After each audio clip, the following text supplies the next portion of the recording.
Good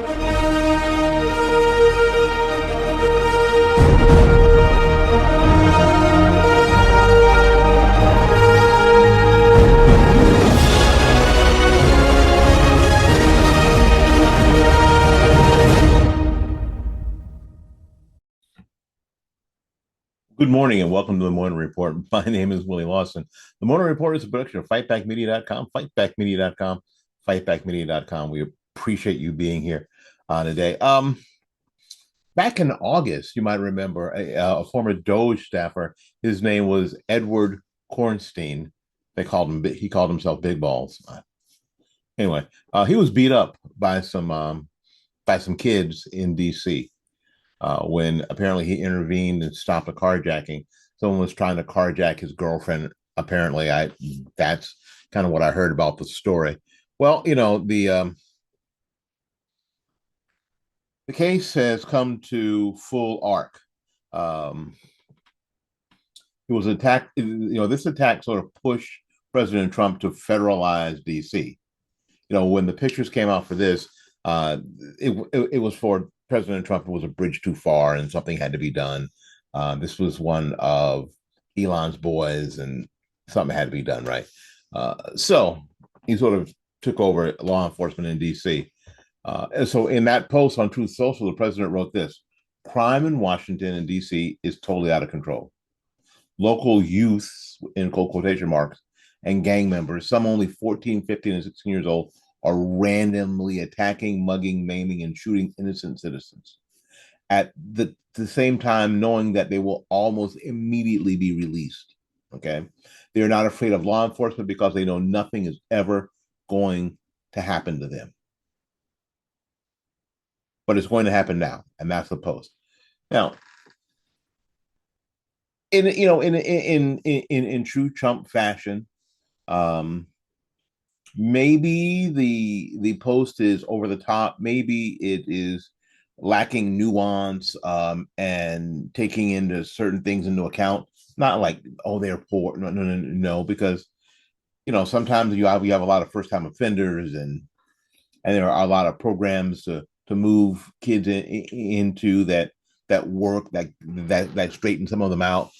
So there are a lot of moving parts, and sometimes it turns into a revolving door, and nothing happens to these youngsters, and their crimes escalate, and it just gets worse because that happens too. Okay, now the teens who assaulted Korstein are proof of what I just said and what Trump said. Despite the violent attack that was allegedly part of an attempted carjacking, they were all sentenced to probation. They were. The two teen, Here's the story. The two teenagers who jumped former Doge staffer Edward Korstein have avoided jail. They pleaded guilty to simple assault at a Washington, D.C. court. A boy and a girl, both 15 from Hyattsville, Maryland, were sentenced to probation at a D.C. court on yesterday, just 2 months after the pair were arrested for the savage August 3rd attack. The boy was handed a 12-month probation and allowed to return home under strict house arrest. I have to wonder, and I'm sure you wonder too, when these kids get sent home on house arrest and they're supposed to do homeschool, how much of that happens, and I want to know how much does a court make sure that happens? Seems to be a lot. The girl was given a 9-month probation and remanded to a local youth shelter. And I'm not sure what that is. I think it's important that we find out what that's all about and what the conditions are there and all that kind of stuff. So, frankly, what makes the story worse is that their accomplice, it was a third person, is just out there. They never caught them. So, speaking on video, Kornstein, who got beat up, told his attackers, "I hope that you can figure things out and be ready for whatever consequences come." So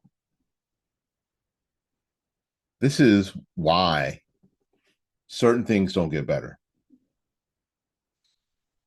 We're going to have to find a way that people who commit crimes, even if there are 14, 15, 16 years old, suffer real consequences. The idea of suffering the consequences is to punish, and at the same time, because we always act like we can't do things, this two things at the same time. Make sure they got their schoolwork happening. Make sure that their educational deficiencies are being dealt with. If they have got mental health problems that need to be dealt with, deal with them too while these folks are in jail or incarcerated or whatever. Why do we believe that we can only do one thing at a time?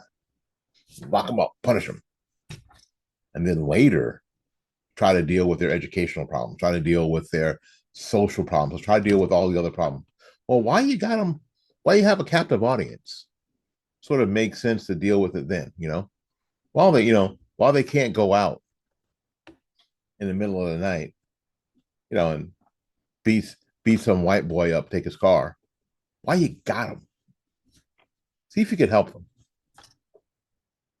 Now, some people you'll be able to help, and frankly, some people you won't be able to help.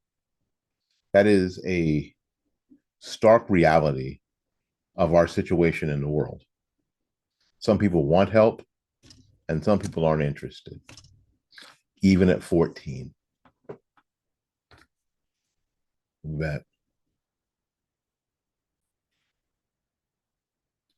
Welcome back. Every president, I believe, has gotten something called a presidential library after they leave, and in that library are artifacts of their presidency, documents, all sorts of and now of course videos and that kind of thing of their accomplishments and the things that went on during the time they were in the White House and anything other that's special to that president that they want to highlight. They go into these, I don't know, living mausoleums of these things called presidential libraries, and some presidents are even buried, on the property of their presidential library. I think Nixon buried at the Nixon Presidential Library? Isn't he interned there? Not like in the library, but on the property. I'll check that. I think that's true, but I'll check that to make sure. Anyway, so Trump is going to get a presidential library, and that drives people. If Trump's going to get something that everybody else has gotten, that drives a certain population of our nation bananas. They just go around the bend. So he's going to get one, and it's likely to be the most luxurious presidential library ever constructed in true Trump fashion, right? It'll probably be the most over the top gaudy thing that you've ever seen in life, because what I think the Trumps, especially Donald Trump, thinks is pretty is gaudy, but whatever. That's style, whatever. But Trump's library is going to be good. It's just going to be good. It'll also be besieged by crazy Antifa people and naked people on scooters. I mean, and it's going to be a magnet for the people who won't realize or don't care at that point that Trump is no longer president when that library opens. He won't be president. And frankly, as a man, let's be realistic, because me being 65 and looking at life realistically, as a man in his 80s, there's a really good chance that we may not have this man around with us on this planet very, very much longer after he steps down from the presidency. So a lot of the craziness will be like, for what? For what? But there's a whole different ordeal going on right now in Miami. Here's what happened. A chunk of downtown Miami property was allocated for a possible site for the library. Now it's being hauled up by, guess what, a local judge who claims this isn't due to politics. Oh, they sit there and just say that and just lie right to you. It'll lie right to your face. You know, it's against the law to lie to a judge, but apparently it's not against the law for a judge to lie to you. This is something that we have to watch out for. Um, she says that it's not due to politics, but procedures. Did the local officials legally give the land away? It's a question. Okay, this move by Circuit Judge, August Circuit Judge Mabel Ruiz, after a Miami activist alleged that officials at a local college violated Florida's open government law when they gifted a sizable plot, sizable, I'll tell you what sizable is in a second, of real estate to the state. Then they voted to transfer it to the foundation for President Trump's planned library. Marvel says this, Marvel Ruiz says this is not an easy decision, explaining her ruling on the bench. This is not a case, at least for this court, rooted in politics. Oh, they just sit there, just lie, because that's what they do. Okay. This nearly 3-acre property, it's not 3 acres. It's less than 3 acres. Which is really not that big. It's big if you have to mow it with a push mower. If I have to do that. But it's not really that big. This nearly 3-acre property is a developer's dream and valued at more than $67 million, according to the 2025 assessment by the Miami-Dade County property appraiser. But frankly, a lot of that property in Miami is worth a lot of money. That's typical. That's typical. One real estate expert wagered that the parcel, one of the last undeveloped lots on the iconic stretch of palm tree lined Biscayne Boulevard, could sell for hundreds of millions of dollars. It could. Why? Because it's Miami. So on Biscayne Boulevard. It's one of the last pieces of undeveloped property because everything else got a building on it. Everything else, it has asphalt and cement that stops the water from getting into the ground. Marvin Dunn, who's an activist and chronicler of a local Black history, filed a lawsuit this month in Miami-Dade County Court against the Board of Trustees of the Miami-Dade College, a state-run school that owned the property. So Mr. Dunn has decided that the school has broken some procedure by not having, I guess, public discussions about donating that property back to the state. If they had decided to open, I don't know, the Marvin Dunn School of Blackity Black History, I'm sure he'd have been good with it. But because it ended up being what, a possible site for the Trump Presidential Library, that was a bridge too far. Somebody has to do something to stop him. The library is going to be somewhere, whether it's on Biscayne Boulevard, whether it's on, I don't know, Palmetto Lane, it's going to be somewhere. Main Street somewhere, it's going to be somewhere. And it'll be somewhere in Florida because Trump lives in Florida now and he calls Florida his home. And why don't they just get over it? Why can't they just get over it? The dude's president. He got elected president. He's going to finish his term. He's going to do Trump. And the smart thing for the Democrats to do is you better look to 2028 to see if you could beat JD Vance. Because right now, you can't. We're going to finish up here in a second. Billy Graham famously said he believed the next move of God would be believers making a difference in the marketplace. In the fall of 2019, Anton Kresik moved to Washington, D.C. And as Anton began his career in the political arena, two things became obvious. Godly principles were lacking on both sides of the aisle, and many organizations were putting profits before people. 7 Weeks Coffee was started to reverse this trend and live out Graham's calling as believers in the marketplace. As a values-based business, 7 Weeks Coffee has a simple and transparent mission. Donate 10%, a tithe, of every sale to pregnancy care centers across the nation.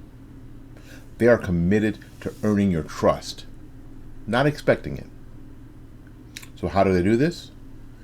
Leading with their values, showing the impact and providing the highest quality product. I am a Christian.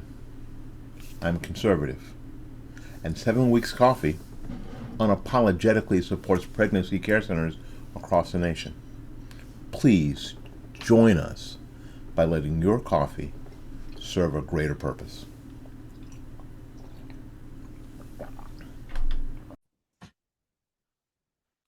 There is a phrase that came out of Hollywood that any publicity is good publicity.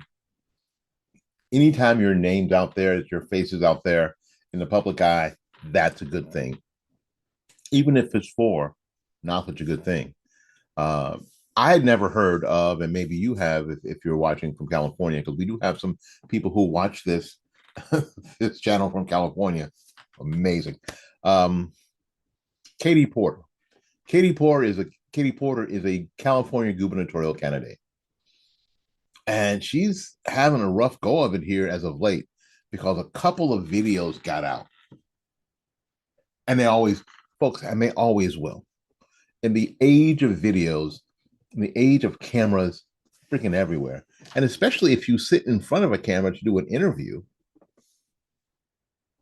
if it doesn't go well, the crash out is going to get out because we are in an age, in an era of crash out. We love the crash out videos, which is why the Karen videos do so well online, because somebody is crashing out. It's kind of a horrible, sick obsession that we have with that. This morning, as I'm scrolling through X, pulling stories for this video, something inside my spirit that said, enough with the crash out videos. But I came across this one because this one was important.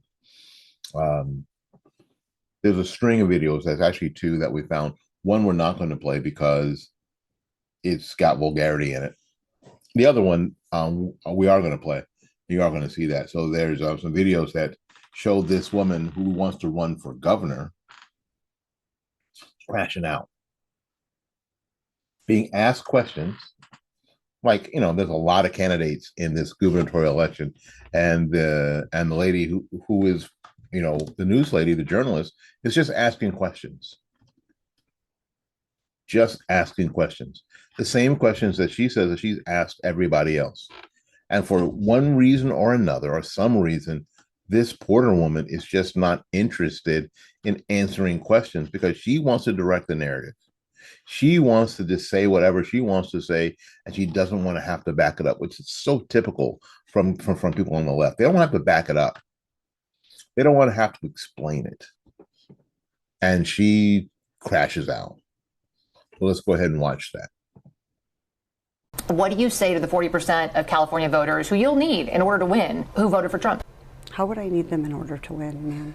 Well, unless you think you're going to get 60% of the vote. You think you'll get 60%. Everybody who did not vote for Trump will vote for you. That's what you're thinking. In a general election? Yes.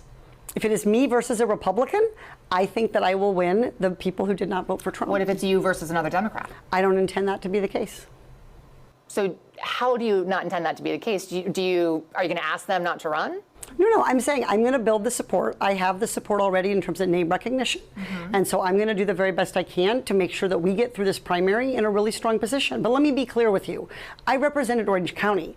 I represented a purple area. I have stood on my own 2 feet and won Republican votes before. That's not something every candidate in this race can say. If you're from a deep blue area, if you're from LA or you're from Oakland, you don't have an experience. But you just said you don't need those Trump voters. Well, you asked me if I needed them to win. So you don't I think feel you like need this them is to win? unnecessarily argumentative. What is your question? The question is the same thing I asked everybody, that this is being called the empowering voters to stop Trump's power grab. Every other candidate has answered this question. This is not Correct. And I argumentative. said I support it.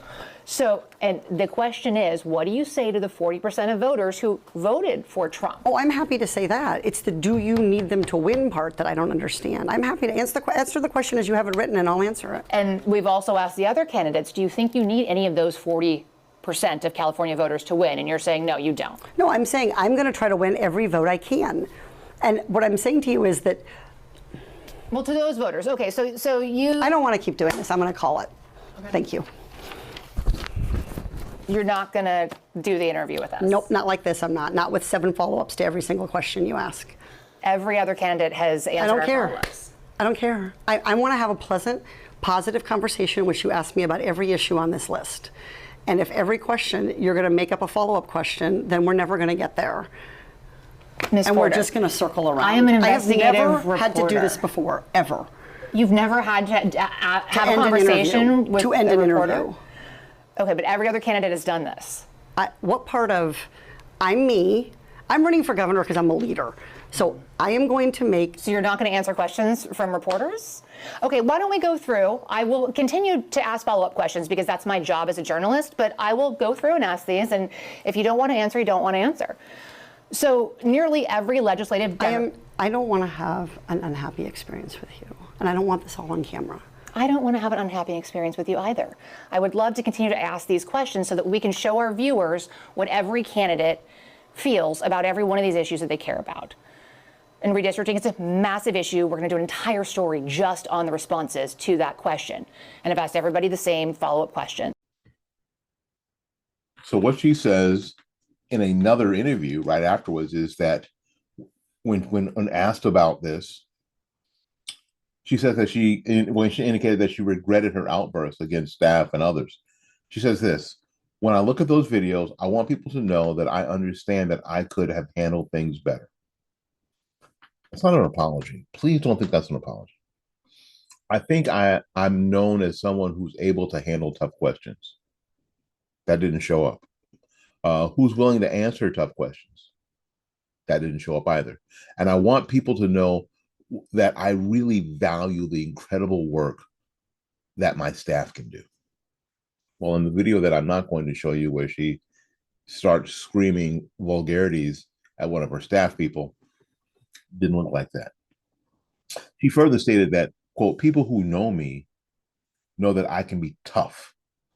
Well, it's this whole mentality now that if you're a female, what you have to be is tough, and you can only be tough by using the F word and screaming and yelling at people. That's tough in some sort of cartoonish tough way. She never really apologized. She never. Hopefully, she went to those people that she was, rough with, and apologized to them personally. Hopefully, we can hope for that, right? We can hope for that. In any case, we got to get out of here. Thank you ever so much for coming to the Morning Report. My name is Billy Lawson. Until we see you again, go out there and learn something, love somebody, and for goodness sakes, y'all take care of yourself. We will see you when we see you. Bye-bye now.